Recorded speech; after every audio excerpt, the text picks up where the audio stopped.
Amanda Seyfried is leaning into her computer's camera for an impromptu tutorial.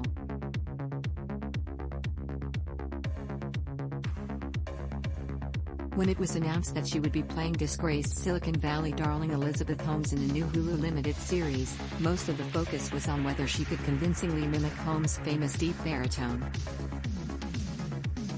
So, how did she do it?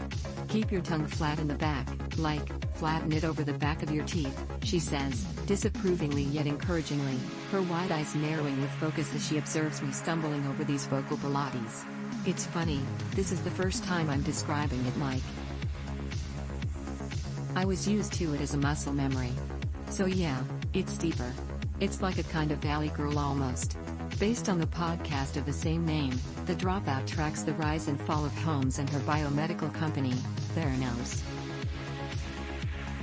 Seyfried portrays Holmes from her days as a Stanford student with Steve Jobs-level ambitions to her time as the enigmatic wunderkind who founded a blood testing startup that promised to revolutionize healthcare with its ability to run hundreds of tests on just a few drops of blood, and result in it.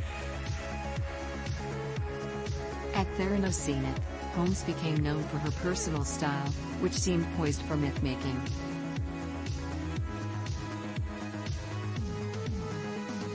Like Jobs, she adopted the black turtleneck, though she preferred pairing it with black pants rather than jeans, and punctuated the monochromatic look with bright red lipstick. Her blonde hair was usually ironed straight or pulled back into a messy chignon. But no aspect of Holmes' persona has fed into the public's fascination more than what may be its most peculiar aspect, her deep voice. Its authenticity has been called into question, with some alleging that the founder affected a lower tone to sound more authoritative while selling investors and the public on her company.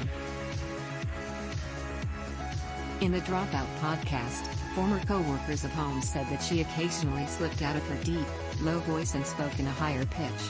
Her family has denied claims that it's fake to TMZ. The limited series takes the position that it's part of the ruse.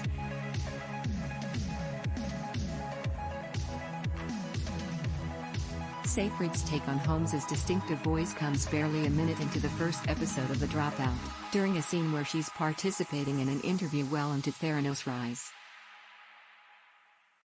But the narrative quickly journeys back to Holmes' pre-Theranos, pre-voice origin story. It's not until the third episode, Green Juice, which explores what it means to be a young woman in a position of power, where its genesis is dramatized. And the transformation is anything but automatic. Liz Meriwether, the showrunner of the limited series, wanted the situation to dictate when Seyfried's Holmes leaned into the uncanny pitch.